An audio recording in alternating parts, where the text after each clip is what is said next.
Un saludo, amigos y amigas. Estamos en directo en Radio San Borondón y muchas gracias por la compañía que, a pesar de la nieve y del frío, pues nos hacen un buen puñado de amigos.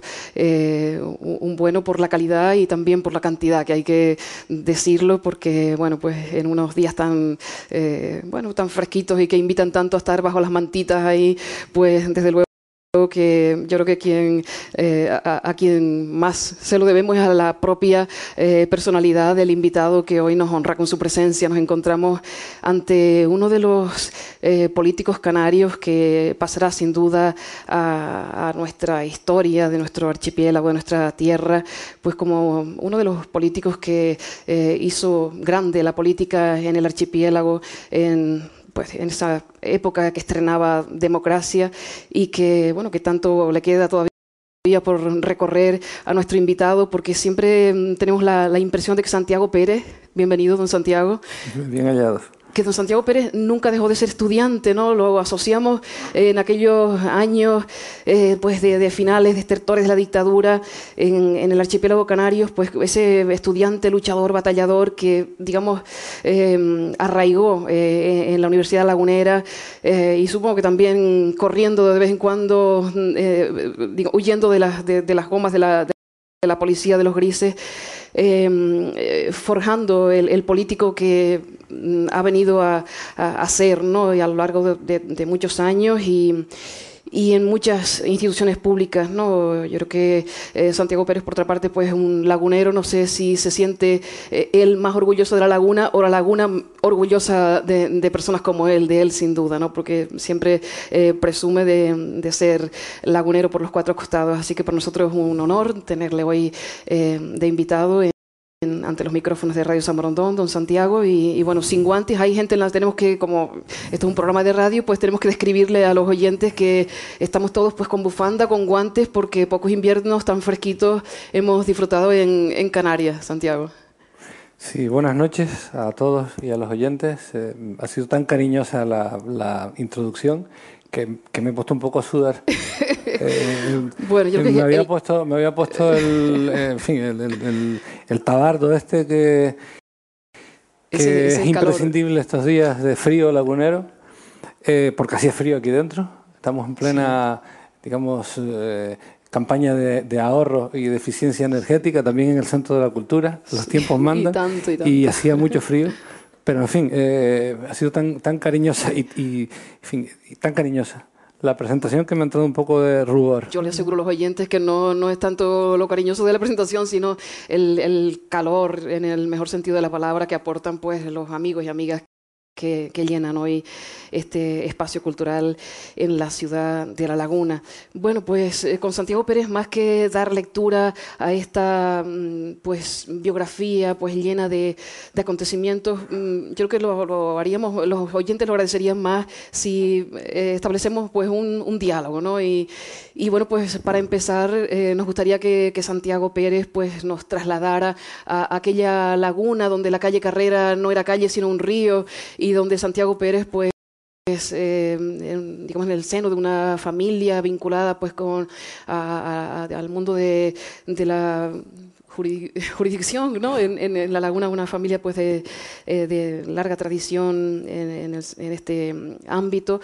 Pues Santiago Pérez se vinculó desde muy joven a la universidad y nos gustaría que nos relataras aquellos años de estudiante y si es verdad esa sensación que tenemos muchos de que nunca has dejado digamos, no has abandonado ese espíritu de aquel estudiante batallador y combativo, ¿no? Vamos a ver, yo soy lagunero de nación, pertenezco a una familia arraigada en La Laguna, pero con raíces norteñas, en Los Realejos, que es de donde procede, hasta que se pierde la memoria, mi familia materna, que es una familia casi interminable, del norte de Tenerife, y también con raíces victorieras, una rama de los Izquierdos, a la que pertenece pues, Eliseo Izquierdo, por ejemplo, el poeta de la Victoria, Francisco Izquierdo. Esa es mi familia victoriera. Y una línea paterna que se remonta después de varias generaciones laguneras a la ciudad de Arucas, en Gran Canaria. En fin, mi infancia fue como la de los niños de los años 50 y 60. Una laguna en aquellos tiempos muy condicionada por el ambiente episcopal y eclesiástico, que además en aquellos tiempos era particularmente conservador. Y una infancia normal, pues estudiando, jugando mucho en la calle y simultaneando entre la ciudad de La Laguna y la costa norte de la isla, que es mi campo de andanzas más importante, ¿no? Y poco más. Estudié, jugué mucho al baloncesto, mucho, parrandeé con mis compañeros y con los amigos de La Laguna, y terminé pronto la carrera de Derecho y me incorporé desde los 22 años como profesor ayudante del Departamento de Derecho Político de la mano de don José María Hernández Rubio, que fue mi profesor y mi maestro. Tengo una vocación docente visible. Yo no soy un investigador del derecho, pero sí soy un estudioso y un docente. Y ya he doblado la curva del camino, que es la de ser profesor de los hijos de quienes fueron mis alumnos en la Facultad de Derecho. He simultaneado prácticamente durante toda mi vida profesional la actividad docente y la actividad política e institucional a la que por vocación me he sentido tan inclinado, ¿no? Excepto en el periodo en que fui senador por la isla de Tenerife, he estado siempre en activo en la universidad. Tengo ya más de 20 años de docencia efectiva. Y aunque la gente no lo sabe, yo lo voy a decir porque las personas que no me quieren bien, que son algunas, nunca lo dirán. Y es que buena parte de mi trayectoria institucional se ha realizado desempeñando funciones por las que no cobraba. Y por lo tanto vivía de mi sueldo en la universidad, que es un sueldo modesto, pero es el mío. Y por desempeñar una función, profesor universitario de provincias, como digo yo, de la que me siento muy honrado. Y poco más, ¿no? Decía la copla un arrorró cuando niño, que los oí y muy bien interpretados por mujeres norteñas, mi abuela, mi madre, algunas de mis tías. De joven una saltona, luego una folía triste y ahí tienes mi vida toda, ¿no? No tiene mucha más trascendencia que esto, ¿no? Bueno, pero ya que nos llevas al mundo del folclore, Santiago Pérez durante algunos años fue sabandeño y bueno, ya nos hablabas de que fuiste deportista en el Club Baloncesto del Club Náutico, ¿no? Yo soy del Canarias. Soy del Canarias. ¿Qué conste? Sí, yo soy del Canarias. Y también soy del Juventud Laguna. Pero estuve varios años jugando en los juveniles del Náutico. En el Náutico La Salle y luego en el Náutico Junior. Por mi vinculación al mundo del Colegio Naval La Salle, San Ildefonso, y en una época en la que se intentó formar un muy buen equipo juvenil para intentar ser campeones de España, y casi lo fuimos. Era el equipo del que formaba parte pues el inolvidable Richie Bettencourt como alero, Ventura de la Rosa, que luego lo habíamos importado desde la Orotava, como a mí desde La Laguna, y que fue un pívot luego con una larga trayectoria deportiva. José María Dorta. Fue un buen equipo juvenil que estuvo al punto de alzarse con el título de campeones de España. Luego nos quedamos terceros, pero un buen equipo juvenil. Y luego formé parte del Náutico Junior. Y cuando falleció mi padre, yo tenía recién cumplidos 19 años, Pepe Cabrera quiso formar un buen equipo del Canarias, que era el equipo de mis colores, ¿no? Un equipo fundado por una serie de laguneros, entre los cuales estaban mi padre y tíos míos paternos, ¿no? Quiso formar un buen equipo para intentar subir a la primera división. El primer intento en serio de subir el Club Baloncesto Canarias a la primera división nacional. Yo era base del Náutico Junior y Pepe Cabrera me pidió que me viniera al Canarias. A mí me venía muy bien familiarmente y me venía también deportivamente. Y entonces formamos un equipo con el que estuvimos a punto de dar la campanada. un buen equipo de baloncesto. Se fichó al primer pívot norteamericano procedente de la Universidad de North Carolina, Joby Bright. Me ficharon a mí como base para reforzar una plantilla muy buena, formada por Juan Diego Fajardo, Cristóbal Santana, Carmelo Cruz Freire, Lolo Martos. Teníamos un buen equipo y estuvimos a punto de dar la campanada. Era tan buen equipo que al equipo que ganó el ascenso a Primera División, el Águilas de Bilbao, le ganamos nosotros. Muy buen equipo. Luego mi actividad baloncestística terminó bruscamente en el año 75, cuando se dictó una orden de búsqueda y captura. En contra mía, por la policía franquista. Y no se dictó esa orden por estar tirándole piedras ni corriendo delante de los grises, sino por estar organizando y participando muy activamente en el movimiento estudiantil antifranquista. Dictaron una orden de búsqueda contra Arcadio Díaz, contra Julio Trujillo. Ambos fueron detenidos y yo me escapé por los pelos como dirigentes estudiantiles. La actividad deportiva de alta competición, que lo era entonces, quedó truncada y solo pude volver a jugar a baloncesto varios años después. Había perdido 15 kilos y con mi tamaño y 64 kilos de peso no estaba en condiciones de competir. Me daban un golpe y me colocaban directamente en las gradas a presenciar el partido, ¿no? Y en ese momento había vuelto al Náutico para jugar en Primera División. Estaba que me comía el mundo. Tenía 20 años, entraba en quinto de Derecho, iba a jugar mi primera temporada como senior en Primera División en el Náutico.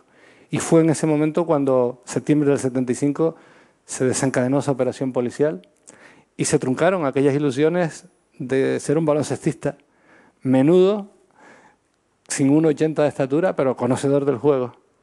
Y, en fin, pinceladas de la vida de uno. El tema de los sabandeños fue muy posterior. Yo vi la puesta de largo de los sabandeños en el Ateneo de La Laguna al salir de misa de 12 y presentándolos Alfonso García Ramos y Fernández del Castillo. Mi padre me dijo, no te lo pierdas, porque prácticamente todo aquel grupo eran personas más viejos que yo, pero los conocía todos, de Punto de Hidalgo y de Bajamar, desde Elfidio Alonso hasta Manolo Alonso, más conocido por el Yoli, ¿no?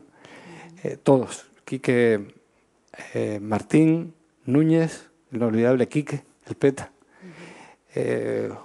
Juan José García, el Carzones, Manuel Luis Medina, el Minuto, en fin, mi amigo Rafael Pereira, Falo, los Bacallaos, Leoncio y Checho, lamentablemente fallecido Leoncio, los Esperanceros, Santiago y Maxi Cruz. En fin, el gigantón Torres, hasta Miguelito, Álvarez Cambrelén, también fallecido, tantos han fallecido, el hermano de Chano Álvarez, un plantel, Martín Palazón, era un plantel inolvidable de los sabandeños. Yo me incorporé al grupo ya mucho más tarde, siendo ya profesor universitario y abogado en ejercicio, porque me lo sugirió Elfidio Alonso. Es una persona a la que he estado vitalmente muy ligado, ¿no? ¿Cuánto tiempo estuviste en los sabandeños? Pues al principio de los 80 hasta el año 85, que estaba ya yo muy en la actividad política y a veces llegaba tarde a los conciertos, que en aquel tiempo interpretábamos todos los viernes en una sala del Puerto de la Cruz, y llegaba cuando estaban ya prácticamente los compañeros en el escenario, y después de ir a Matacaballo por la autopista, digo, cualquier día voy a tener un problema, y en fin, ahí empezó una retirada de una etapa inolvidable, ¿no?, para los sabandeños. Bueno, pues vamos a indagar en aquellos años universitarios, cómo te vinculas directamente a la protesta estudiantil, al ámbito incipiente de la lucha política desde la izquierda. ¿Cómo describes aquel entorno y qué te lleva? Fue primer curso de Derecho, ¿no? Fue entrar en una dimensión intelectual. Me impactaron mucho los estudios sobre historia de las instituciones políticas, que formaba parte de la asignatura de la que yo con el paso del tiempo fui profesor. Me impactó mucho el ambiente universitario y las personas a las que por esas casualidades de la vida, conocí. Entre ellos, pues, particularmente, Quino Sagaceta. Y compañeros pues como Andrés Oreste, que luego han sido amigos para siempre, ¿no? En una evolución personal y política muy paralela a la de Arcadio Díaz. Recuerdo siempre, a la vuelta del verano, cuando íbamos a incorporarnos a segundo de Derecho, tuvimos una conversación en la que detectamos que habíamos seguido exactamente el mismo camino de maduración. Y a partir de aquel año ya empezó nuestra militancia, ¿no? Una militancia en un colectivo izquierdista que se llamaba OPI, Oposición de Izquierda, colectivo que se había escindido del Partido Comunista, del que yo nunca fui militante, del Partido Comunista, pero sí de OPI. El que formaban parte pues, personas como Melchor Núñez, Paco Tobar, Julián Ayala, Andrés Oreste, Los Caros Zamora, Víctor y Enrique. En fin, un elenco amplio de compañeros y de amigos. Y uno en aquella época entraba en política también en base a la conexión personal, ¿no? Tenías la gente con la que conectabas, con la que te comprometías, y a partir de ahí empezaba una andadura vital que a mí con el paso de los años me llevó al socialismo democrático, ¿no? Pero son personas con las que desde entonces he tenido una relación de sintonía y de amistad y de afecto y de respeto. Yo con Quino Sagaceta me paso años y años sin verle y sin hablar con él, pero cuando entablamos una conversación hay puntos de conexión que son puntos de conexión para siempre, ¿no? Y que se fraguaron ahí en esos años, ¿no? Como otros muchos alumnos de la universidad. Y ya a partir de ahí, pues, yo recuerdo una conversación a principio de Derecho con un compañero, Nicolás Hernández de Tegueste, Colacho, que era más viejo que yo, pero que empezaba primero Derecho conmigo y que me había pedido durante el verano de aquel año que yo le diera clases de griego. Él había estado en el seminario, tenía formación en latín, pero no en griego. Y estuve todo el verano. Nicolás era una persona muy implacable, me enganchó y me tuvo todo el verano dándole clases de griego para hacer el examen de preu. Y entramos los dos en primero de Derecho. Él aprobó el preu en la convocatoria de septiembre y entramos los dos. Y los primeros días me preguntó, ¿y tú qué piensas de la política? Y yo le dije, a mí la política no me interesa. Y me dijo, claro, porque eres un chico conservador. Y fue como si me hubiera dado una patada en el estómago. En fin, que me la pasé mascullando para siempre, ¿no? No te interesa la política porque estás muy cómodo con cómo están las cosas. Y son esos hitos en la vida de uno que le marcan para siempre, ¿no? Colacho había sido mi alumno y sin saberlo se convirtió de repente en mi profesor. Y teníamos pues, una edad parecida, ¿no? Estas son las cosas que marcan, los azares que marcan la vida de las personas, ¿no? Fue un azar tropezarme con Quino Sagaceta. Esas cosas que marcan la vida, ¿no? Él estaba volcado en un activismo infinito en aquella época, ¿no? Con mucho sentido de la política y con muchas convicciones ideológicas, ¿no? Bueno, estas son las cosas, ¿no? Y luego se produce tu vinculación al Partido Socialista Obrero Español. De la mano de Antonio Martinón. Yo había empezado a colaborar con Antonio Martinón cuando él, consejero del Cabildo, le encargaron la presidencia de los hospitales del Cabildo, que entonces era un organismo que tenía un nombre muy complicado, casi irrepetible. Y a mí me propusieron, como miembro del Consejo de Administración, los consejeros del Cabildo de la Unión del Pueblo Canario. Pablo Ródenas, Santiago Blancas y un abogado de Santa Cruz que falleció hace algunos años, que ahora no recuerdo el nombre. Lo tengo en la cara, pero no recuerdo su nombre. Me propusieron como miembro del Consejo de Administración del hospital, como independiente y como persona ya con una pequeña trayectoria progresista. Yo tenía 24 años entonces. Antonio Martinón era el presidente del Consejo y entablamos una relación de colaboración porque yo a Antonio le conocía, del Colegio de los Hermanos, y además porque él había sido de los responsables del grupo Scout, Boy Scout Aguere, del que yo formé parte siendo un Boy Scout, ¿no? Conocía mucho a Antonio, a su familia, y empezó una colaboración con él muy natural además, y él me pidió que me afiliara al Partido Socialista. Yo tardé tiempo en aceptar, pero no tardé tiempo en colaborar con él muy estrechamente. Al cabo de un tiempo, ya el Partido Socialista y Unión del Pueblo Canario me propusieron para formar parte de otro consejo de administración, de los dependientes del Cabildo, ¿no? Y bueno, finalmente cuando se desmoronó la Unión de Centro Democrático, yo pensé que había llegado la hora de contraer un compromiso activo con el Partido Socialista.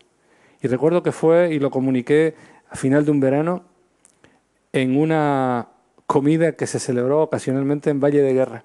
Y había personajes venerables en esa comida. Estaba don José Arocena, que fue mi padrino en la abogacía, muy amigo de mi padre y de mi familia. Alberto de Armas, prácticamente mi padre político, ¿no?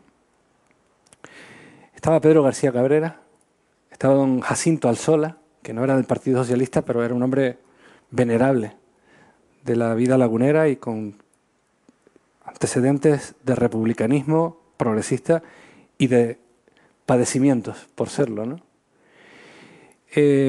Estaba, creo recordar, Alfonso García Ramos también. Arístide Ferrer, una comida inolvidable. Y ese día les comuniqué que había decidido pedir la afiliación al Partido Socialista. Ese es el momento de partida. Bien, ahora está fuera del Partido Socialista Obrero Español, del Partido Socialista Canario. En cualquier caso, sí que me gustaría, desde luego, pues tu principal aportación desde las instituciones públicas a Canarias pues ha sido desde pues Cabildo, Ayuntamiento de La Laguna, Senado, que nos sintetizara esa intensísima dedicación. Tú lo has hecho ya. Fui director general de Desarrollo Autonómico cuando se constituyó el Gobierno de Canarias. Viví, por lo tanto, en primera fila el nacimiento de la comunidad autónoma. Y luego pues, desempeñé funciones de gobierno en el Cabildo de Tenerife. Hice cargo de la presidencia de los hospitales del Cabildo y también de la del Hospital Psiquiátrico cuando fue transferido al Cabildo desde la Mancomunidad Provincial Interinsular, ¿no? Hicimos un trabajo muy intenso en un año en el Hospital Psiquiátrico para cambiar la filosofía manicomial que tenía aquel centro y convertirlo en un hospital psiquiátrico moderno, con una unidad de agudos. Pusimos en marcha el Hospital Febles Campos porque había muchas personas hospitalizadas allí que no eran enfermos psiquiátricos, sino personas con achaques de la edad o del abandono social. Abrimos el área de consultas externas y vencimos una filosofía manicomial que tenía muchos anclajes y mucha resistencia y también muchos intereses creados.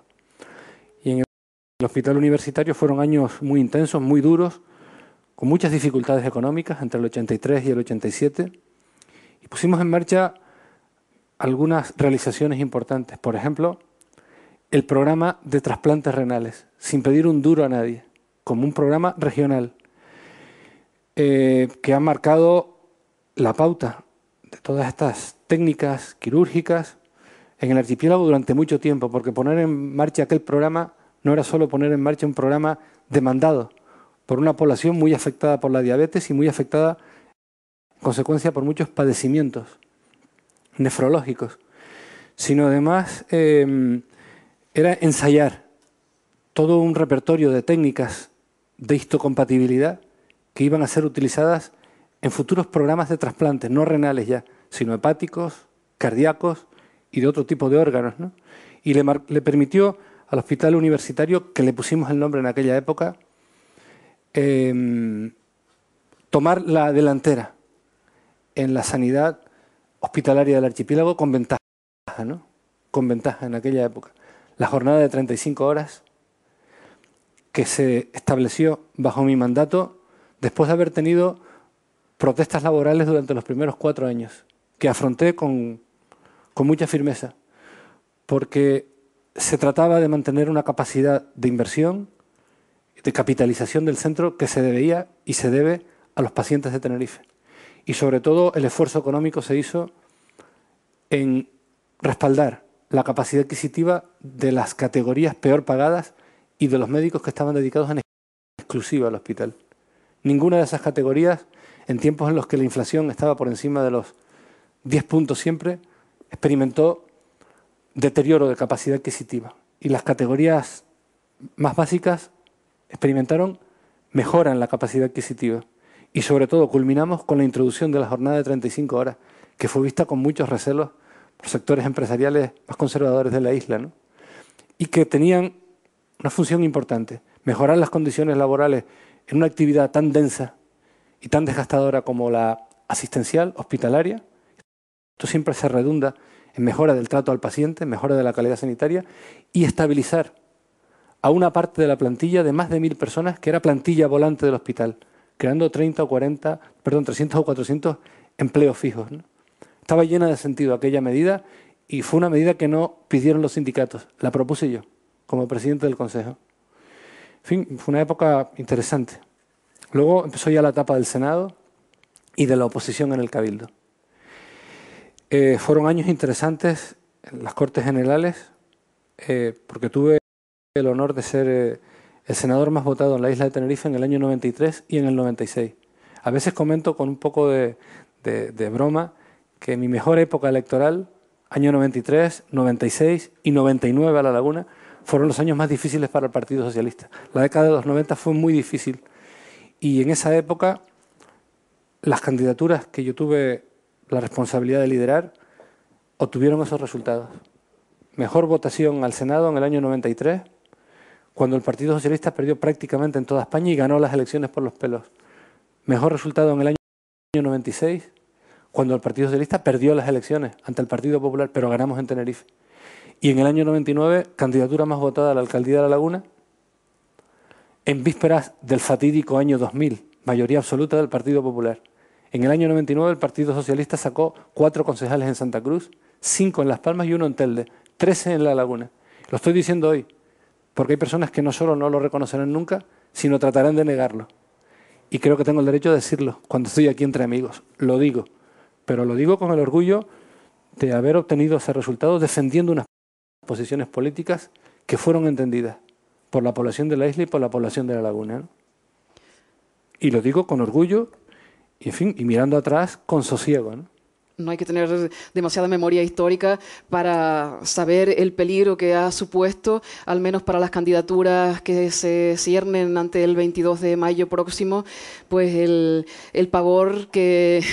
No, pero lo digo porque veo algunos francotiradores en medios de comunicación, sé perfectamente quiénes son y quién les paga, diciendo Santiago Pérez es un perdedor. La verdad es que el mundo mío no es un mundo de ganadores y de perdedores, ni de personas para las que el único sentido en la vida es el éxito económico o político o artístico. Ese no es mi mundo, es el de ellos, pero les respondo. Les respondo. Y tratan de presentarme como un perdedor. No es ese mi mundo, pero les respondo, porque tengo bases para responderles. No por mis méritos, probablemente por la confianza que en algún momento los ciudadanos de Tenerife o de La Laguna han depositado en mí, con o sin merecimiento. Pero les respondo. Y lo estoy haciendo hoy aquí, que es de los pocos medios en los que todavía puedo hablar con tiempo y con tranquilidad. Y entre amigos, ¿no? Hablábamos efectivamente de que no es gratuito que digamos, la especulación, el rumor, y nosotros diríamos, pues, la noticia, ¿no? Aunque todavía no se ha hecho público, pero digamos, es desde luego, nuestra información o presunción de que ante el hecho de que Santiago Pérez puede ser candidato de socialistas por Tenerife como independiente, a La Laguna, también se habla del Parlamento, por supuesto, pues ha desencadenado, no sé si un movimiento sísmico, no sé si queda un poco feo esa asociación por la tragedia, ¿no? Pero desde luego sí ha suscitado una preocupación, sino angustia entre la competencia, ¿no? Vamos a ver, esa es una posibilidad que está planteada sobre la mesa y sobre la que estamos reflexionando muchas personas, no solo yo. No solo yo. Mi decisión de pedir la baja como militante del Partido Socialista ha sido una decisión muy dura. Me siento formalmente ya no militante, pero psicológica y vitalmente muy vinculado todavía a lo que significa Partido Socialista, que para mí es mucho más que una dirigencia transitoria, que un aparato, es una parte de la sociedad, y en particular una parte de la sociedad tinerfeña. Muchas energías, de las mejores energías de la isla de Tenerife y del pueblo tinerfeño durante más de un siglo, se han gastado en defensa de esos ideales y por gente muy respetable, conocida o anónima. Me siento muy integrado en esa tradición y no pienso volverme a afiliar a ninguna organización política. Yo soy bastante individualista. Acepto las reglas de juego democráticas porque me he criado en esa cultura. Pero también soy muy celoso de mi propia libertad como persona, como ciudadano y también como individuo que está vinculado a la política y que tiene ideales y valores en la política, ¿no? Pero una buena parte de mis compañeros están poniendo en marcha un proyecto, emprendiendo una nueva etapa de su vida y de lo que probablemente será una nueva etapa de la política tinerfeña. Creo que han empezado con muy buen pie. Y es muy buen pie empezar a hilvanar un acuerdo político entre fuerzas progresistas. Izquierda Unida, los Verdes, Socialistas por Tenerife. Aliento muchísimo esa empresa y ese acuerdo, muchísimo. Y lo voy a defender, participe o no en las elecciones, con mucho ahínco. Creo que vienen a llenar un hueco de expectativa y un hueco de representación. Llenar un vacío. El Partido Socialista en la isla de Tenerife, en la actual etapa, se retira de unos espacios sociales y de representación por los que muchos luchamos, muchos militantes socialistas, luchamos mucho para que el Partido Socialista representara esas sensibilidades. Veo que se retira hacia una posición más resignada, de mayor instalación en el panorama político de la isla, que está muy desgastado, muy deteriorado. Y ese proceso lo veo y lo aliento con ilusión. Y estamos discutiendo la conveniencia, la utilidad de que yo pueda participar. Algunas noticias lo dan por hecho, no está hecho, lo estamos discutiendo. Porque a mí me puede mucho a veces el sentido del deber, pero les aseguro que en esta etapa de mi vida me puede mucho también mi propia querencia personal y psicológica, que no es la de participar en primera línea de la actividad institucional. No es esa. Y en eso nos estamos debatiendo y estamos hablando. Y yo les estoy respaldando mucho en lo poco que yo les pueda respaldar. A compañeros como José Manuel Corrales, Odalis Padrón, Goyo Negrín, que están aquí, Pilar Rodríguez, Juan Ignacio Viciana y un elenco de compañeros que son muy cercanos, compañeros a los que me siento muy ligado. También han quedado muchos en el Partido Socialista, siguen siendo mis compañeros, porque hemos defendido ideales en común, pero no me siento compañeros de los que han perpetrado una operación antidemocrática contra el socialismo tinerfeño y su legitimidad democrática. No me siento compañeros en este momento de mi vida de los que han perpetrado para ser beneficiarios de esa operación. Y están a la vista, encabezando las candidaturas. Y está a la vista lo que se traen entre manos. Un pacto con la derecha. No comparto ese asunto. En un momento en el que ATI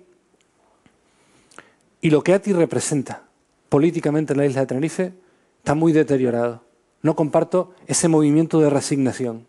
No lo comparto. Y por eso me siento identificado a los compañeros que han emprendido un nuevo camino y a los que se han quedado en el Partido Socialista para resistir frente al trabajo de esa dirigencia. Están a la vista. ¿Quiénes son los que perpetraron esta operación? Pepe Blanco, en sus estrategias sucesorias y de acercamiento a Coalición Canaria. Las estrategias sucesorias de las que he hablado están ya en la prensa. Están en la prensa con nombres y apellidos. Socialismo canario no es una pieza con la que jugar en un tablero juego de la guerra. No, no. Hay muchas energías y muchas expectativas puestas en ese trabajo para luego mercadear con el mismo en un momento en el que coyunturalmente haga falta entenderse con Coalición Canaria. Están los que van a figurar en candidaturas a pesar de estar imputados. Están detrás de este golpe antidemocrático. Yo sé que Juan Ignacio Viciana, secretario general de los Socialistas de Tenerife, el último secretario general democráticamente elegido, no iba a aceptar eso. Y están los que se han colocado al frente de las candidaturas. Paco Hernández Espínola, Julio Pérez, Aurelio Abreu, José Segura y algunos alcaldes o exalcaldes que están a la vista de todos, ¿no? No me siento compañero de ellos en estos momentos. No me siento compañero. Y sí de muchos militantes socialistas y sí de los compañeros que han emprendido un nuevo camino y que han llegado a un acuerdo que aliento con Izquierda Unida y los Verdes, y que debe ser un acuerdo abierto y flexible, un acuerdo de futuro, y que deben prestar oídos sordos a algunas críticas muy agresivas que están recibiendo desde algunos partidos que se colocan en la izquierda. No son los adversarios, deben entenderlo. Respaldo mucho la actitud y la toma de postura que está adoptando Ramón Trujillo, una persona con la que casi no he hablado en mi vida, 2 veces, pero cuya trayectoria seguido me merece mucha confianza. Comentaba el otro día en casa que le oigo hablar estaba haciendo una intervención en Radio San Borondón, le oigo hablar y utiliza argumentos que yo tenía en la recámara para usarlos cuando tocara, y no los había hablado con él. Y se puede tener un bagaje común con una persona con la que uno prácticamente no ha hablado nunca. Se puede. Se puede porque hay un caudal común de valores, de principios, de forma de entender la sociedad. Se lo comentaba a Pili y le decía, es que le oigo usar argumentos que los tenía en la recámara, se me ha adelantado. Y no he hablado prácticamente nunca con él. Y veo con el sosiego con el que está respondiendo algunas críticas que se le formulan por dirigentes, por ejemplo, de Si se puede. Dice, miren, hay que saber dónde está la línea que marca la presencia del adversario y dedicar a eso las energías. Con la gente que se sitúa en el ámbito progresista y de izquierda se puede estar o no de acuerdo. Algún día se estará de acuerdo, pero no hay que gastar energías encarnizándose. Son energías perdidas. Entiendo muy bien a Ramón Trujillo y le respaldaré en todo lo que pueda. En todo lo que pueda. La brecha abierta por Juan Fernando López Aguilar en el seno del Partido Socialista Canario PSOE, en un equipo muy potente del que formaba parte de forma, desde luego, preeminente Santiago Pérez, pues quizás ha sido el detonante que pues ha ocasionado el que Santiago Pérez ya no esté en el Partido Socialista Obrero Español. Sin embargo, usted ha tenido ocasión de hablar con López Aguilar. ¿Cómo imagina ese núcleo de resistencia, pues cada vez más aparentemente minoritario dentro del Partido Socialista Obrero Español? ¿Qué les depara? ¿Sigue existiendo izquierda socialista? Aquí tenemos pues cada lunes la palabra, la presencia honorable también de Pedro Natael Meneses, que sigue luchando por las siglas y luchando entrañable compañero, Pedro Natael. Yo con Juan Fernando sintonizo mucho, pero hablo poco. He hablado siempre muy poco con Juan Fernando. Quien ha hablado mucho a todas horas con Juan Fernando era, por ejemplo, Paco Hernández Espínola, a todas horas. Yo hablo muy poco con Juan Fernando. Y cuando Juan Fernando estuvo aquí, yo no desempeñé las principales responsabilidades de su confianza. Yo no fui vicesecretario general de los socialistas canarios, ni secretario de organización. Y fui portavoz parlamentario, como yo digo, a los chupitos de la etapa de Juan Fernando López Aguilar, a los chupitos. Y fui portavoz parlamentario porque aquella propuesta merecía seguirla defendiendo. La experiencia de Juan Fernando López Aguilar es una de las experiencias más inconcebibles y más traumáticas que yo he vivido en el Partido Socialista.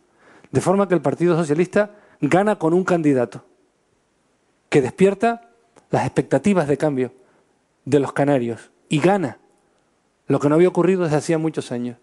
A partir de entonces todo era previsible. La derecha impidiendo que las ansias de cambio expresadas en las urnas se materializaran en acción de gobierno. Se trata de decirle a la ciudadanía progresista y de buena voluntad del archipiélago, abandonen toda esperanza. Ese era el mensaje, para desmotivarle, para desmoralizarle. El segundo paso era cargarse a Juan Fernando López Aguilar. No puede andar por las islas tan campante la persona que simboliza en un determinado momento el deseo de cambio. Había que acabar con él. Esto estaba perfectamente en el guión de lo previsible. Lo que no era previsible es que en esa campaña de destrucción colaboraran señalados dirigentes del Partido Socialista. Todo es verdaderamente traumático e hiriente.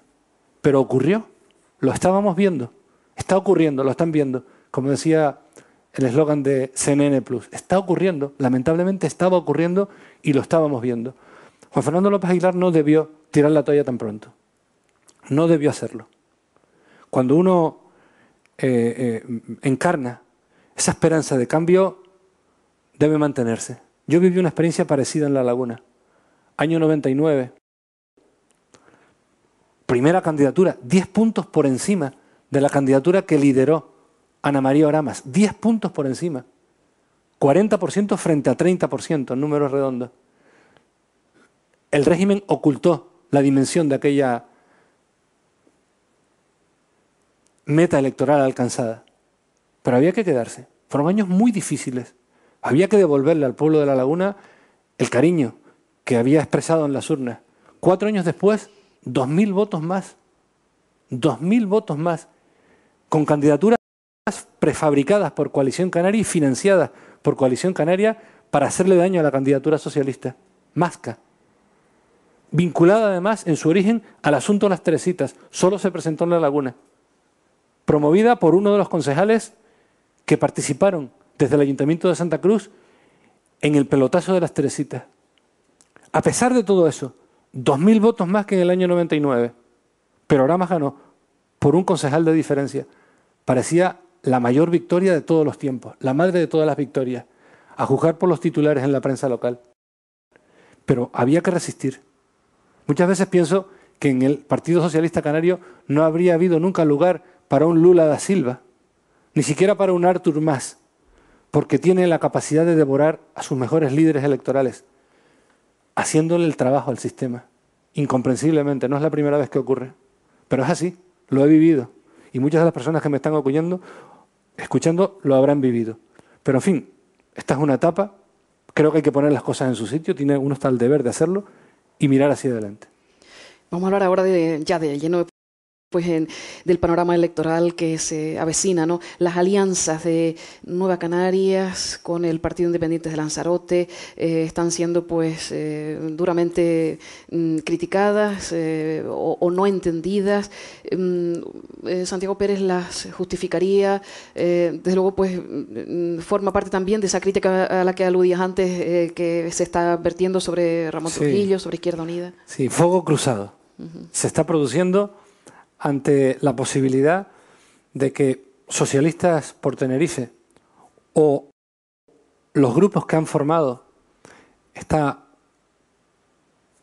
alianza electoral para concurrir con una propuesta progresista al Cabildo Insular de Tenerife y a muchos ayuntamientos, los Verdes, Izquierda Unida, lleguen a un acuerdo con Nueva Canarias.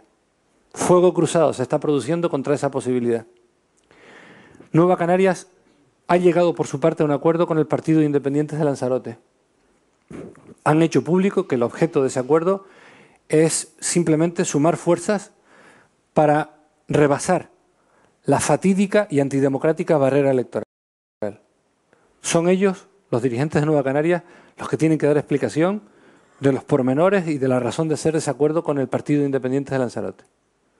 Pero automáticamente se ha establecido una especie de propiedad transitiva, trucada.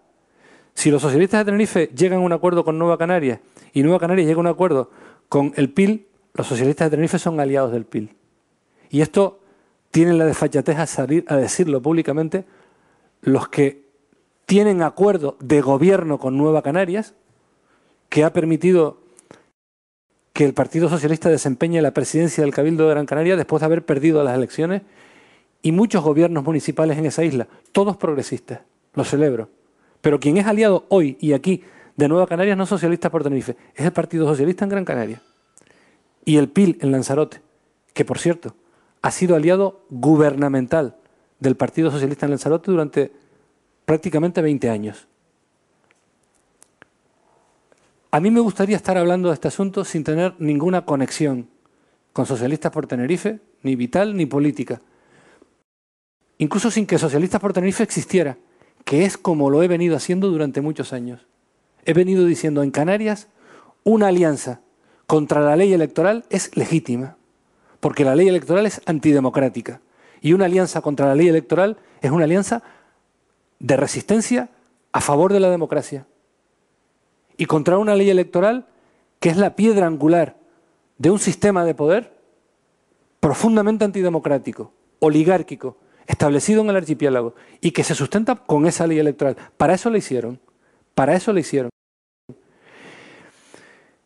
Miren, el derecho de resistencia frente a la opresión tiene una sólida carta de naturaleza en la cultura occidental. Por cierto, de raíces cristianas. Sólida carta de naturaleza.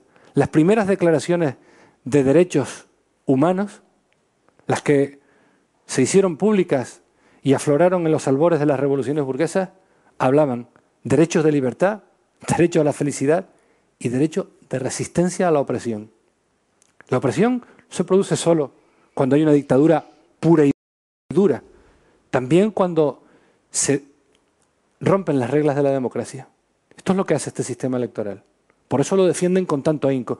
Por eso estamos viendo estos días el bochornoso espectáculo de que una proposición de ley presentada por mí, como portavoz socialista, bajo el eslogan barreras electorales abajo, el presidente del Parlamento diga que va a terminar la legislatura y no la van a llevar al Pleno del Parlamento para el debate definitivo, para aprobarla o rechazarla. Es toda una carta de despedida de una legislatura bochornosa. que la han convertido en bochornosa. Coalición Canaria y Partido Popular, a base de ignorar el pronunciamiento de la ciudadanía, han hecho como si esta legislatura no hubiera existido. Hasta el punto de que le negaron al Partido Socialista todo lo que tuviera que ver con la circunstancia de haberse convertido en primera fuerza política del archipiélago. Ni siquiera han aceptado renovar los órganos dependientes del Parlamento, que juegan un papel muy importante en el entramado institucional de la comunidad autónoma. Audiencia de Cuentas, Diputado del Común, Consejo Consultivo y, por cierto, Consejo de Radio y Televisión Canaria, la joya del régimen, la joya propagandística del régimen. Todos estos órganos dependen del Parlamento, no tienen otra legitimidad que la que les aporta el Parlamento, cuya composición se renueva por mandato de los ciudadanos cada 4 años. Han hecho como si la legislatura vigente no fuera la que arrancó en 2007, mayoría socialista, sino en 2003. Coalición Canaria, partido más votado. Esto es, en fin, la degeneración democrática más palpable, ¿no? Entonces se ha fraguado una alianza electoral con ese único objetivo. Yo llevo durante años clamando por una alianza para cargarse las barreras electorales. ¿Entre quiénes? Entre los partidos que estén en condiciones de concurrir a las elecciones. Por eso me gustaría estar hablando de esto desde fuera, como lo he estado haciendo en los últimos años. Y por eso me gustaría no participar en estas elecciones, para poder seguir hablando desde fuera, defendiendo lo mismo que he defendido durante muchos años. Desde el año 99 me habrán oído los alumnos de Derecho, promoción tras promoción, hablar de este asunto. Y les he dicho, en el año 99, el Partido de Independientes de Lanzarote, con el que no tengo ninguna vinculación, ni política ni humana, ganó las elecciones en Lanzarote. Fue segunda fuerza política, a muy escasa distancia de Coalición Canaria. Primera fuerza en Lanzarote en el año 99. Seguidos a mucha distancia por Partido Socialista y Partido Popular, que no llegaron al 20% de los votos. En cambio, el PIL se quedó sin representación parlamentaria. Y el Partido Socialista y el Partido Popular obtuvieron 2 escaños cada uno por la isla de Lanzarote. Fraude a la democracia. Completa. Y más en un archipiélago en el que la circunscripción electoral es insular. Entonces, yo creo que una alianza que se limite exclusivamente a hacer una alianza contra las barreras electorales es legítima, siempre y cuando lo que pacten los partidos sea exclusivamente eso. Y cada uno mantenga la absoluta libertad para adquirir compromisos ante sus electores en la isla respectiva y luego plena libertad para defender esos compromisos en su acción en el Parlamento de Canarias. No hay acuerdo para formar un gobierno, no hay un acuerdo para actuar conjuntamente en la legislatura, no hay ningún acuerdo que supere el mero acuerdo contra las barreras electorales. Eso es perfectamente legítimo. Ahora está sufriendo fuego graneado. He visto, y lo voy a comentar, al secretario general de los socialistas de Lanzarote, Carlos Espino, que va de número 2 de la candidatura socialista por Lanzarote y que protagonizó un engaño político fenomenal en el Congreso de los Socialistas Canarios. Se lo dije mirándole a la cara. A mí no me engañó. Engañó a Manuel Marcos y a Arcadio Díaz Tejera. Los engañó vilmente. Estas cosas no se hacen en política. Pero Carlos es una persona que ha demostrado valores, pero ahora está imputado. Está imputado. Va de número 2. Y ha dicho hace un par de días que él aspira a ser diputado, pero va a renunciar al fuero parlamentario. Eso no puede ser. Porque el fuero no es un derecho subjetivo de los diputados, es una prerrogativa de la Cámara, cuya razón de ser está completamente fuera de tiempo y lugar. Se puede rastrear perfectamente en la historia de las instituciones políticas cuándo y por qué aparecieron este tipo de inmunidades. No tiene ningún sentido ya. Tendrían sentido en Marruecos, por ejemplo, en el Marruecos actual, que tiene un régimen político parecido al de la Restauración. El rey es el jefe del Ejecutivo, no tiene legitimidad democrática, la tiene la Cámara.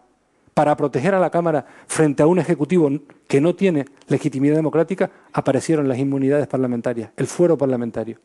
Esto no tenía ningún sentido. Y se está dando la perversa situación de que hay personas que vienen ya imputaditos a las listas del Parlamento para aforarse. Descrédito absoluto ante la ciudadanía. Caso de Miguel Cerolo. Esto no puede ser. Por eso durante esta legislatura yo he venido planteando y lo sigo planteando abajo el fuero, abajo las barreras electorales y abajo el fuero. No debe haber más juez que el juez natural predeterminado por la ley. Por eso no es lo mismo, entiendo yo desde este punto de vista, cuando una persona es investigada por la justicia desempeñando cargo de alcalde o de concejal, porque le acaba por juzgar la jurisdicción ordinaria, el juez natural. Pero en cambio, los diputados tienen un fuero especial y los asuntos los instruye el Tribunal Superior de Justicia de Canarias, que tiene una cierta composición, una cierta al menos, composición política. Y hay asuntos que se eternizan, como por ejemplo el caso de las Teresitas. Se ha instruido el caso Gürtel, complejo de ramificaciones, en 2 años. Y el caso de las Teresitas, desde que fue denunciado, ha pasado ya más de un lustro. Parece que está eternizado. Esto es un mensaje muy desmoralizador para la ciudadanía. Abajo el fuero parlamentario. Los diputados también ante la jurisdicción ordinaria, ante el juez natural predeterminado por la ley. Es un bochorno que vengan ya investigados por la justicia al Parlamento por hechos que no tienen nada que ver con la función parlamentaria que van a desempeñar y se acojan a un fuero. Es un escándalo.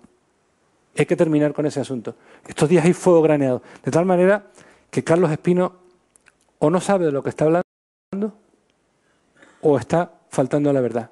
Lo uno es malo, lo otro es peor.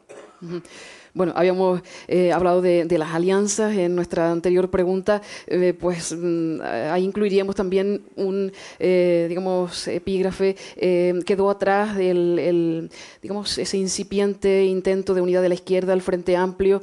Sabemos que Santiago Pérez no formaba parte de Socialistas por Tenerife, en fin, de ese proyecto que digamos salió adelante, dejando pues de lado ese otro intento que bueno que ahí va tiene vocación de permanecer y de mirar al medio largo plazo y de confluir pues con un proceso bastante similar que se está desarrollando en la isla de Gran Canaria.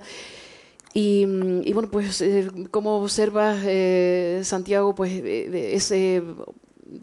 ese otro aspecto de la izquierda en Canarias que está tratando de hacer todos los esfuerzos para confluir y realmente pues mirar al verdadero adversario, como tú decías antes, ¿no? Yo creo que hay que continuar. Es un esfuerzo que nunca se termina. Un esfuerzo de diálogo. Hay que continuarlo. No es la primera vez que me lo habrán oído decir. Lo he dicho muchas veces desde el Partido Socialista. Desde el Partido Socialista. En Canarias la situación política y la vida institucional está muy deteriorada, muy deteriorada. Y eso solo puede contribuir a cambiarlo una gran constelación social, progresista, en la que nadie sobra. Y para poner eso en marcha, con avances y con retrocesos, hace falta mucho diálogo y mucha generosidad. Y mucha lucidez para saber dónde está la línea roja. Por eso, yo por ejemplo, soy partidario, se lo he comentado a mis compañeros, de que si Socialistas por Tenerife o la alianza con Izquierda Unida o con los Verdes no fuera a participar en las elecciones autonómicas en condiciones de tener posibilidades reales de superar la barrera electoral, preferible que no se presenten. Esta es mi opinión. Es preferible que no se presenten. Porque esta opción no va a competir con el Partido Socialista. Habrá gente que si esta opción se presenta no votará Partido Socialista y votará esta opción. No sé si muchos o pocos, pero esto es identificable conceptualmente. Ahora no hay nadie que lo pueda medir. Pero habrá mucha gente que si no se presenta esta opción, no votarán. No votarán. Y habrá personas de izquierdas que no votan habitualmente Partido Socialista, pero votan y votarán esta opción. ¿Cuántos serán? No se sabe. Pero conceptualmente ese es el campo. Perfectamente identificable. Pero fíjate tú, como yo creo que el Partido Socialista Canario no es lo mismo que Coalición Canaria, por mucho que sus dirigentes se esfuercen en disimularlo, no tendría sentido, con estas barreras electorales amenazadoras, pedir el voto a los ciudadanos sabiendo de antemano que ese voto se va a tirar. Yo no soy partidario de eso.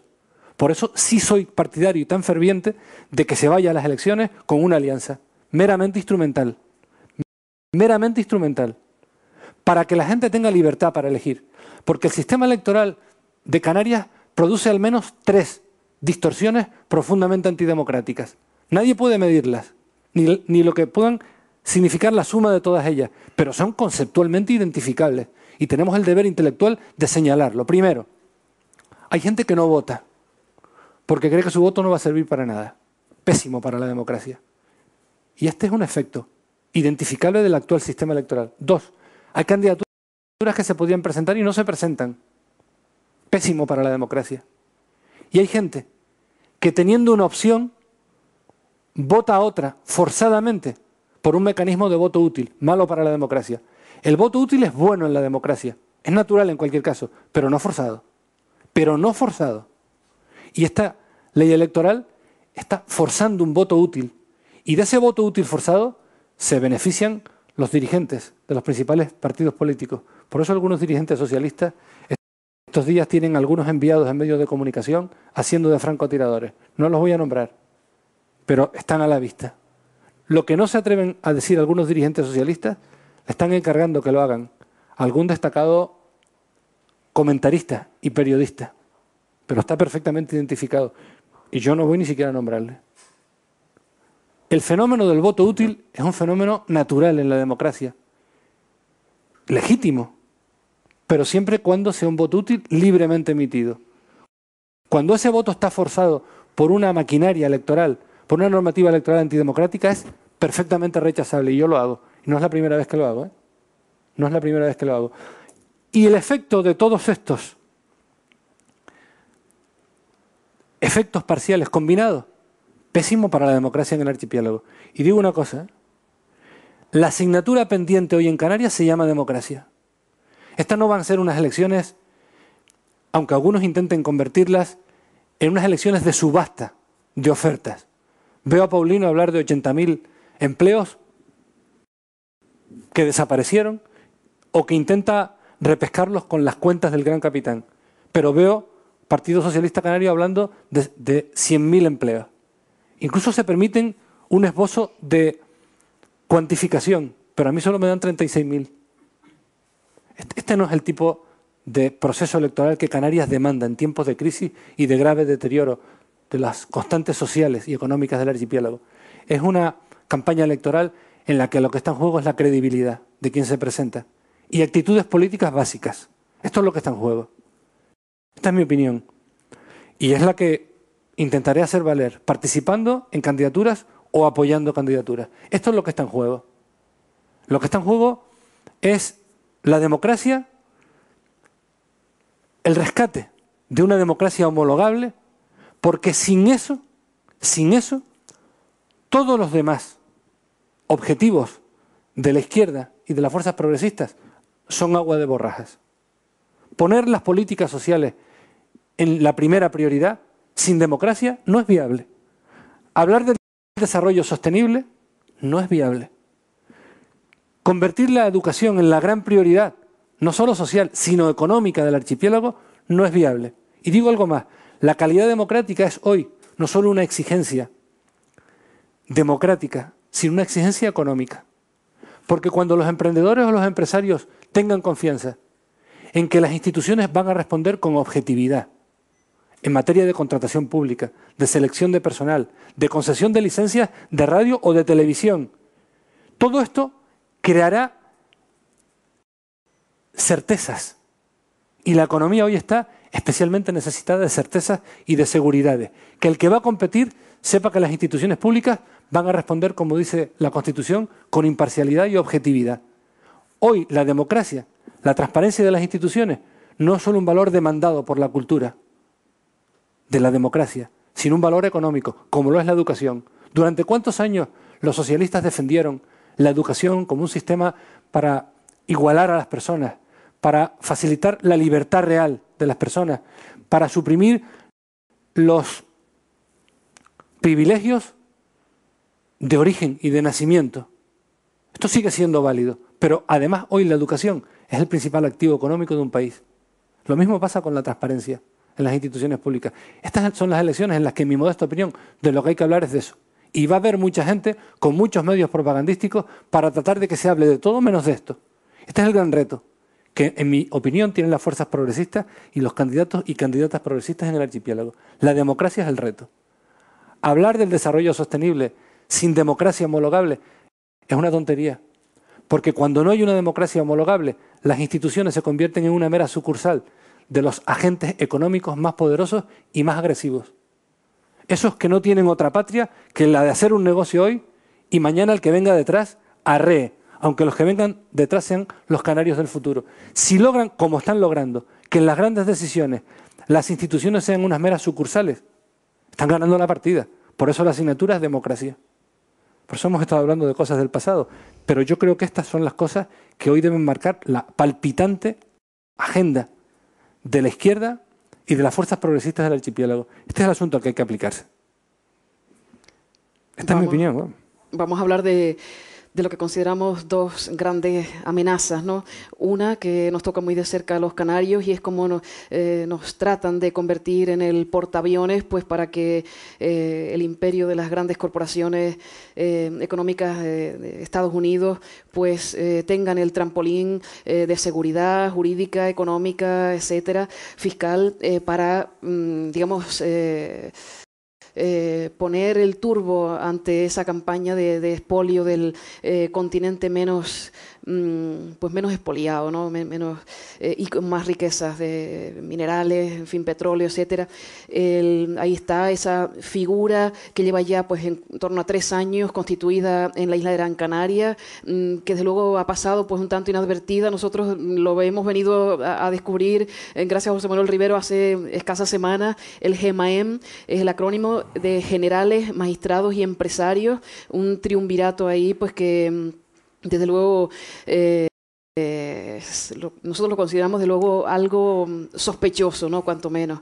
Y el otro día acudíamos a una jornada de reparto de millones de euros provenientes de la Unión Europea, pues para disfrazados de cooperación, de proyectos de cooperación, pues contribuir a la construcción de puertos, aeropuertos, en fin, infraestructuras para pues levantar una industria turística, desde luego en directa competencia con Canarias en las costas de Marruecos, ¿no? Y bueno, ¿para qué hablar de la OTAN y de cómo, en fin, están nuestros puertos pues sirviendo a intereses, digamos, que se nos ocultan a la población? ¿Qué piensa Santiago Pérez al respecto? Es un relato el que hace es muy rotundo, ¿no? Muy rotundo. Yo creo que vamos a ver. Un relato de esa naturaleza puede ser un relato que nos llame la atención, nos encienda la luz de la alerta frente a cosas que pueden estarse produciendo. Pero yo creo que esto hay que afrontarlo con otro tono. Mi modesta opinión. Hay que afrontarlo con otro tono. Vamos a ver. Y perdonen, me vuelve a llevar a la asignatura pendiente, a la de la democracia. Canarias está participando desde hace años en un proyecto que es el proyecto de la España de las autonomías y en un proyecto que es el proyecto de la construcción europea. Yo creo que es participando en ese proyecto como Canarias en este momento de la historia puede alcanzar cotas de soberanía efectiva. Es decir, la capacidad de los canarios para influir en nuestro destino y tomar las riendas de nuestros asuntos. Yo no soy independentista, porque creo que ahora, más que nunca, soberanía e independencia son cosas diferentes. Recuerdo las manifestaciones de un historiador del siglo XX, Eric Hobsbawm, que me recomendó el amigo Manolo, el historiador Manolo de Paz. Y al final venía diciendo, las grandes corporaciones transnacionales lo que querrían hoy son pequeños estados independientes, porque son los que pueden manejar directamente. Esto lo tengo muy interiorizado. Yo creo que lo que puede alejar ese tipo de riesgos que existen es una ciudadanía canaria muy comprometida. Y mi experiencia de los últimos años, la que he vivido en vivo y en directo, es que el gran factor de contrapoder en el archipiélago es la ciudadanía. La que ha hecho dar marcha atrás a proyectos de infraestructuras con altísimo costo ambiental, cuya utilidad, desde el punto de vista de los intereses públicos, estaba por discutir. Pero que han pretendido imponer con toda la fuerza institucional, propagandística, económica, y la ciudadanía los ha frenado. Pues lo mismo a otra escala con ese tipo de riesgos. La relación de Canarias con el capital norteamericano no es una capital, no es una relación reciente. Cualquier persona, y yo no soy especialista en la materia, que bucee en las Canarias de principios del siglo XX verá que grandes inversiones fueron entonces en las infraestructuras de entonces, de transporte, de hidráulicas, de comunicaciones, eran americanas. Y es verdad que el gran capital entiende de intereses, no de democracia. Pero la democracia hay que hacerla valer. Y creo que ahí está el principal factor de contrapeso en el que hay que poner todas las energías y toda la confianza. Canarias no puede rechazar ser un polo de atracción de inversiones. Sería suicida. Americanas, europeas, lo que hay que poner son los antídotos para que esas inversiones no acaben marcándole el rumbo a Canarias como pueblo. Y eso solo lo puede lograr de la mano de la España de las autonomías y de un proyecto europeo que se consolide como tal, un pueblo canario muy activo democráticamente. Es más, yo tengo la impresión, estos días veo a comentaristas muy lúcidos hacer sus prospecciones de futuro. Yo tengo la impresión de que con la elección que estamos recibiendo de los pueblos norteafricanos, el eje europeo se va a volver a desplazar. No lo he visto esto plantear en ningún artículo, pero tengo la impresión de que se va a volver a desplazar de nuevo al viejo Mare Nostrum y que Europa va a volver a bascular hacia el Mediterráneo y que aquí puede haber una constelación de pueblos europeos y norteafricanos que sean un polo de referencia en este mundo globalizado, económica y políticamente del futuro, porque estamos recibiendo a los canarios y los europeos una elección magistral de los pueblos norteafricanos, de lucha por la democracia, frente a la que Europa está respondiendo bastante calamitosamente, ¿no?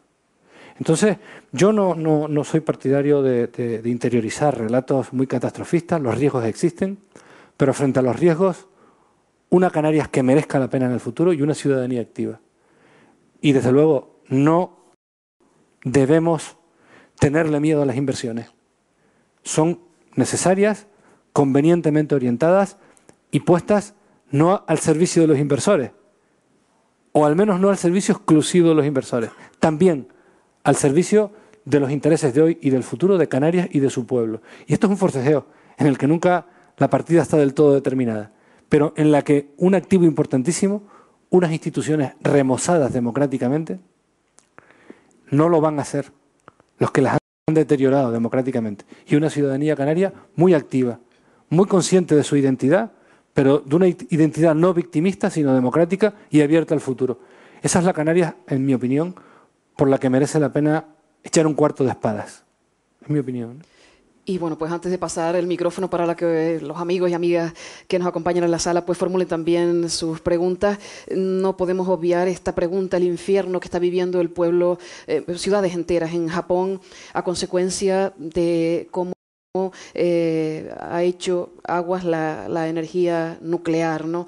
Benicio Alonso, un conocido industrial y político de nuestro archipiélago, pues cada vez que tiene oportunidad sale a la opinión pública pues a defender la introducción en Canarias de la energía nuclear. Ayer mismo José Manuel Soria en la televisión española, en una entrevista creo que de ámbito estatal, pues venía a decir que había que no relacionar lo que estaba sucediendo en Japón con el debate de la introducción o la potenciación en el Estado español de las nucleares. ¿Qué opinas, Santiago Pérez?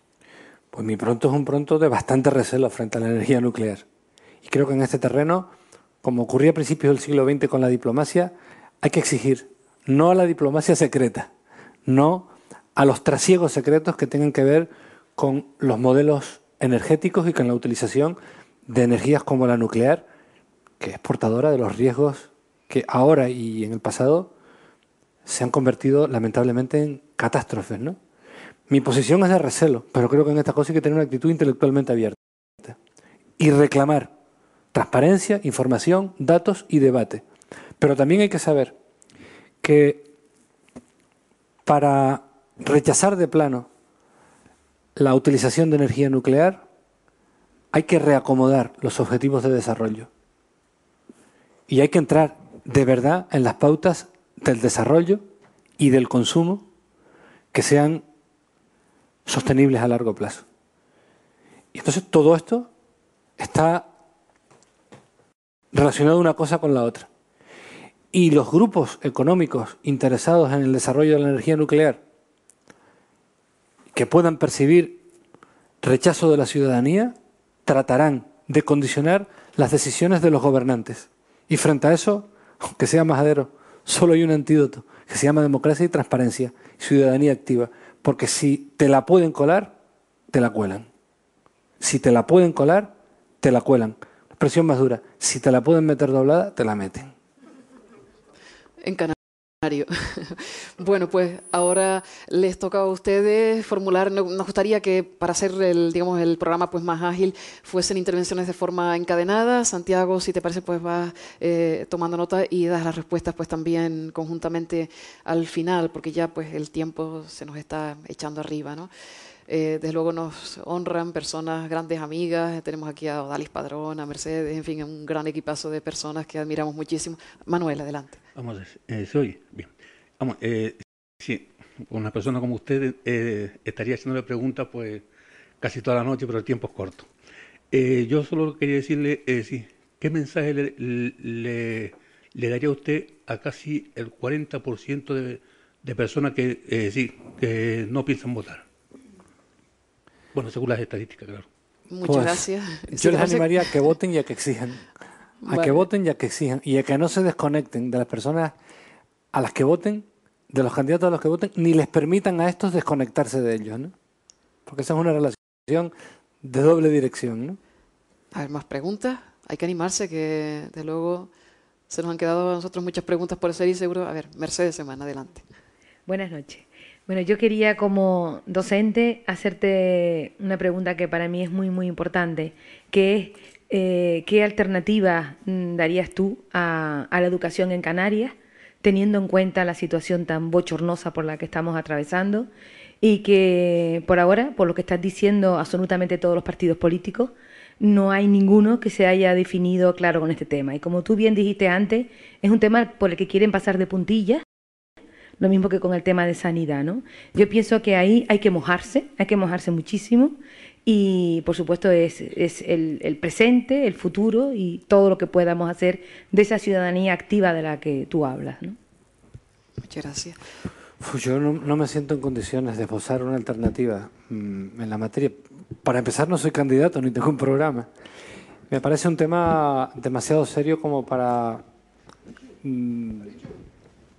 despalillarlo en unas pocas palabras, ¿no? Soy consciente del papel que tiene que jugar como un elemento de garantía de igualdad de oportunidades la educación pública y cómo con el paso del tiempo se va deteriorando y empezamos a tener frente a nosotros de nuevo, como hace algunas décadas, un sistema dual, ¿no? Soy un claro partidario de potenciar la sanidad pública y la educación pública, pero dense cuenta, porque me parece que es un elemento regulador de todo el sistema. Un elemento regulador de todo el sistema. La verdadera garantía de que el sistema tenga como resultante un acercamiento al objetivo de la igualdad de oportunidades es que exista un sector educativo público muy potente y de calidad. Esto requiere inversiones. Esto requiere considerarlo una efectiva prioridad. Que no pueda estar ocurriendo lo que está ocurriendo. Que parece que la práctica de ahorro empieza por la educación y la sanidad. Hay otros muchos capítulos a los que aplicar la tijera para que en educación pues no haya vacantes sin sustituir y parezca que la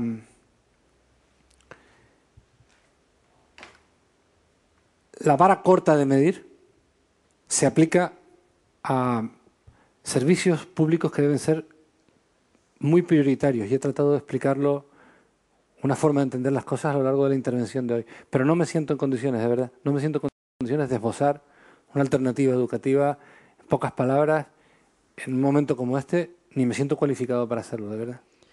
Voy a aprovechar para introducir una pregunta que nos hace una oyente querida de Radio San Borondón que es de origen cubano, se llama Dignora González y bueno, pues relata cómo te conoció en una de las campañas electorales donde ella pues descansaba en uno de los bancos de la Avenida de las Chumberas y Santiago Pérez hacía campaña en aquella época como candidato a Alcaldía de La Laguna. Te da ánimos, te dice que en aquel momento te habló de Cabaiguán, de donde ella era, que tú le hablaste de que habías contribuido en gran medida pues a la construcción de la casa canaria de Yo Cabaiguán. no, la señora Pilar que está allí. Yo no. La señora Pilar que está allí. Doña Pilar, pues ahí no. tiene desde luego el reconocimiento de Dignora. Pues de acompañante. Entonces te pregunta, bueno, pues desde luego te anima, te dice te doy mi ánimo, eres un político honrado, honesto, no corrupto, por eso te atacan tanto, eres de los pocos políticos canarios tan transparentes, por lo menos esa es mi opinión. Dice, aquí va mi pregunta, ¿te presentarás por La Laguna? Quiero saberlo, saludos. Pues ojalá estuviera en condiciones de darle una respuesta, pero no estoy en condiciones de hacerlo. Dignora, no lo conseguimos. No estoy en condiciones de hacerlo. Les digo una cosa, todo el mundo sabe que La Laguna es algo muy importante para mí, un compromiso vital y psicológico con La Laguna. Es mi patria chica y, como dice la copla, de mi patria no reniego, ¿no?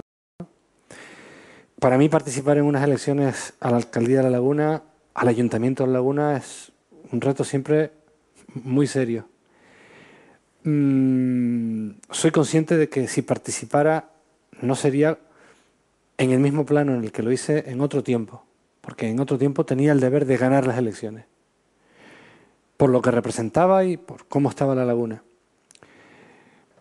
Hay que hacer un diagnóstico y actualizarlo, y desbrozar la hojarasca de la propaganda y reconocer las cosas que estén bien, porque no hay nada peor en la política y en la vida que negar realidades. Pero también tengo la percepción de que hay una laguna pendiente, que trasciende con mucho el fragor de la propaganda, y que si uno acabara participando en La Laguna sería para emprender una nueva etapa de compromiso con La Laguna, con compañeros a los que eso les motive y compañeras,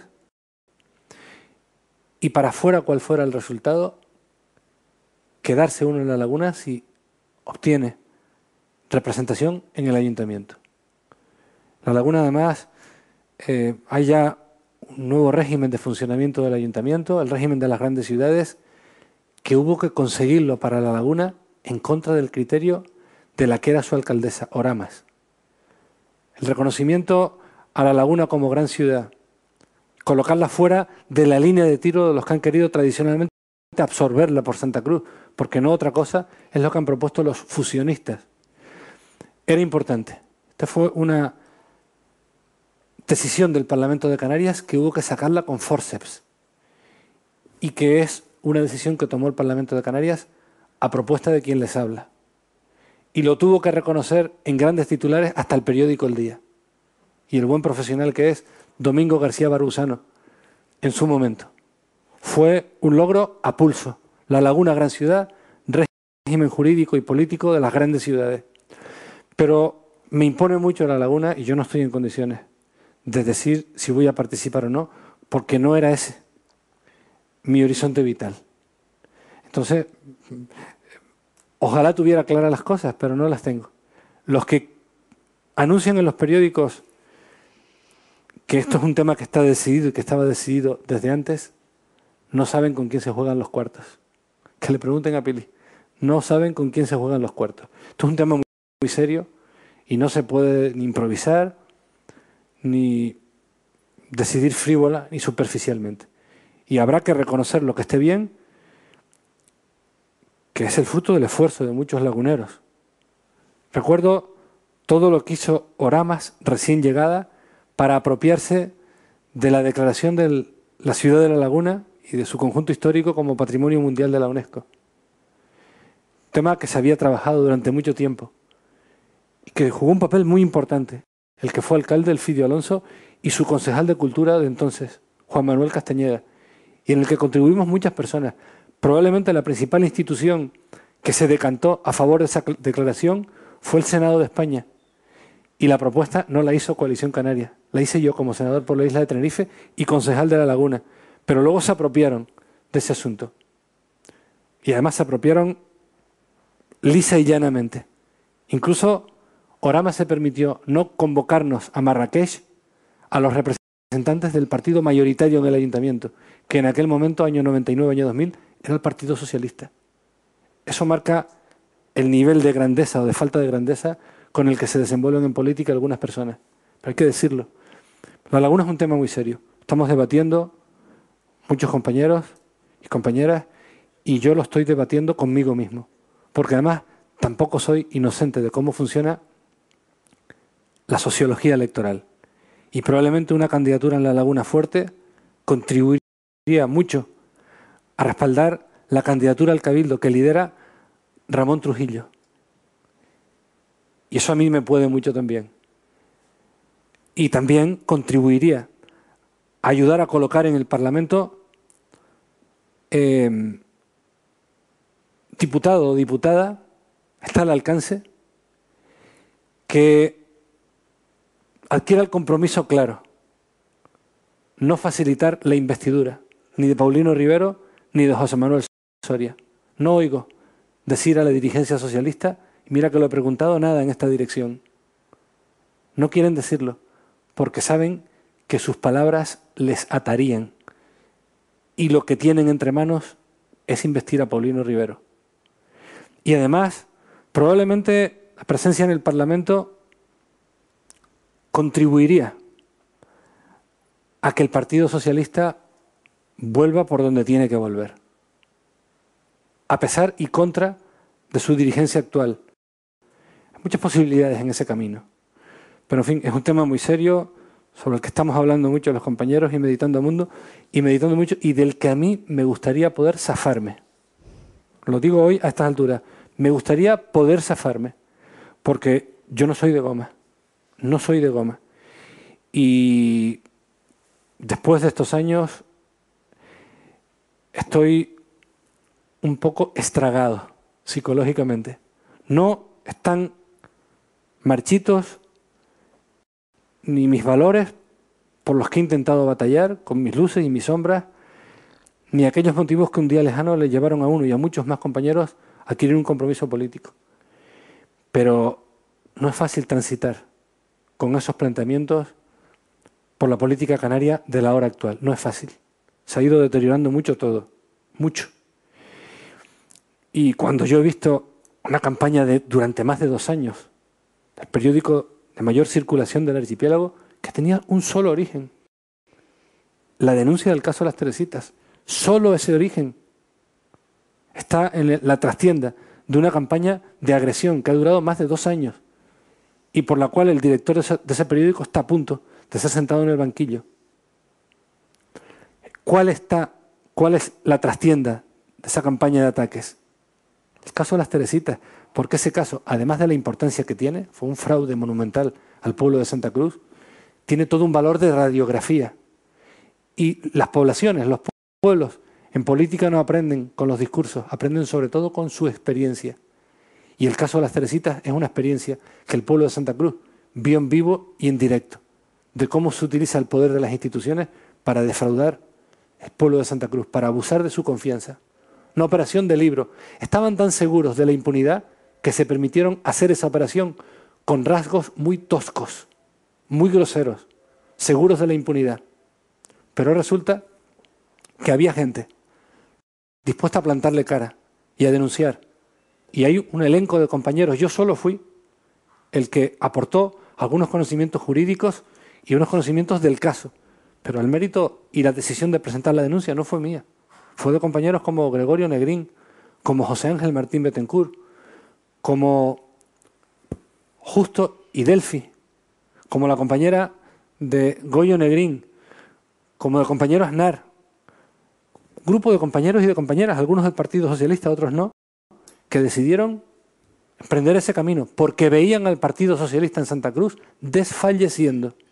Con el tiempo esos compañeros se hicieron con la mayoría y con la dirección del Partido Socialista en Santa Cruz y fueron destituidos por un golpe de fuerza. Claro, cuando uno ve las cosas en su evolución, no son caprichosas. Obedecen a una motivación y la motivación está a la vista, entenderse con ATI. Esta es la motivación, resultar al menos confortables para ATI. Y esa no es la tarea ni del Partido Socialista ni de la izquierda, tinerfeña y canaria. No puede ser el termómetro con el que uno defina la política el resultar cómodos. a los que disfrutan del sistema de poder instalado en el archipiélago. Para mí esto es clave, ¿no?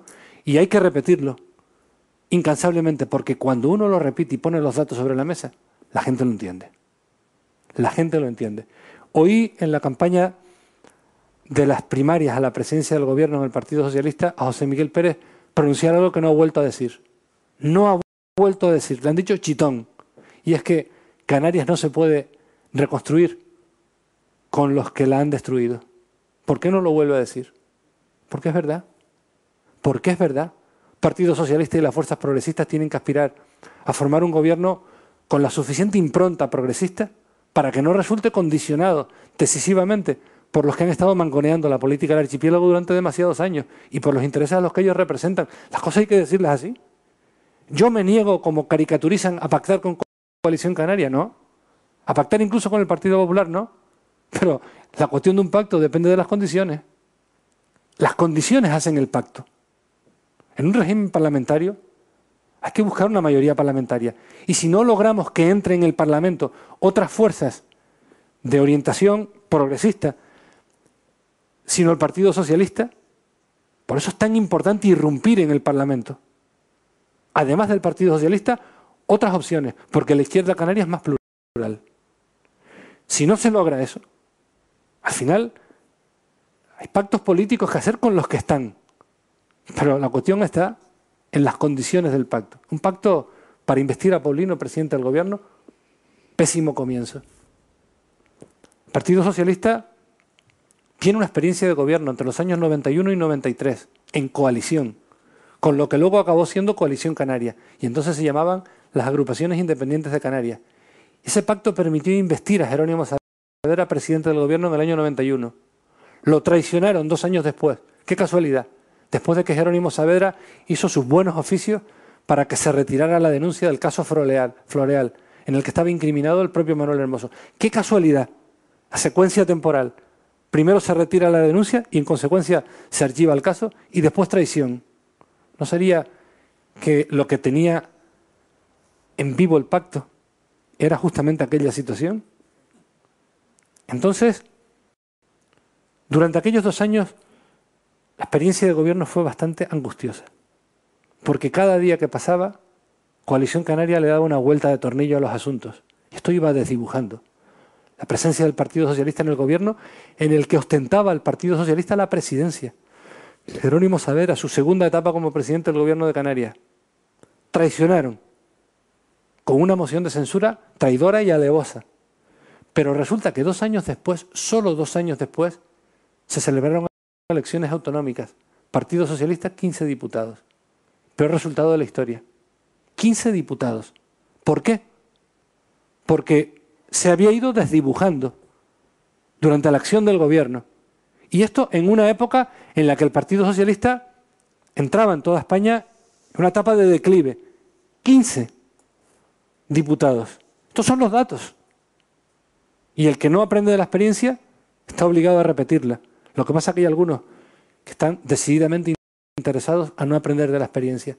Decía Tony Judd en esta obra Algo va mal, o el propio Joseph Stiglitz, en los trabajos que ha hecho, Malestar en la globalización, invocan a un mismo personaje norteamericano, un tal Upton Sinclair, que decía una frase: es imposible hacerle entender determinadas a una persona cuando el mantenimiento de su sueldo depende de que no las entienda.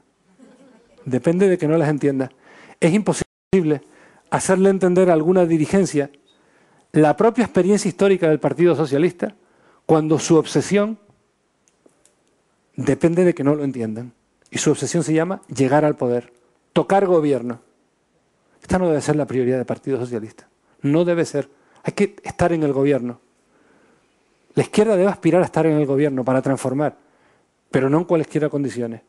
Y a eso hay que echarle perseverancia y credibilidad. Por eso digo yo que en el Partido Socialista Canario habría sido imposible que fraguara algo parecido a Lula da Silva, porque a la segunda lo habrían abierto un canal. No le habrían permitido perder la tercera para ganar la cuarta. Es que no le han permitido a Juan Fernando ni ganar la segunda, porque ganó la primera, ni ganar la segunda. Claro, es un instinto suicida, pero no es inocente. porque las personas que protagonizan esa estrategia no son tontas, son inteligentes, pero lo que tienen entre manos les impide, como a Sinclair, entender las razones. Sus manejos dependen de que no las entiendan y no las van a entender. Esta es mi opinión. Dolida, pero convencida. Bueno, pues yo creo que sí que...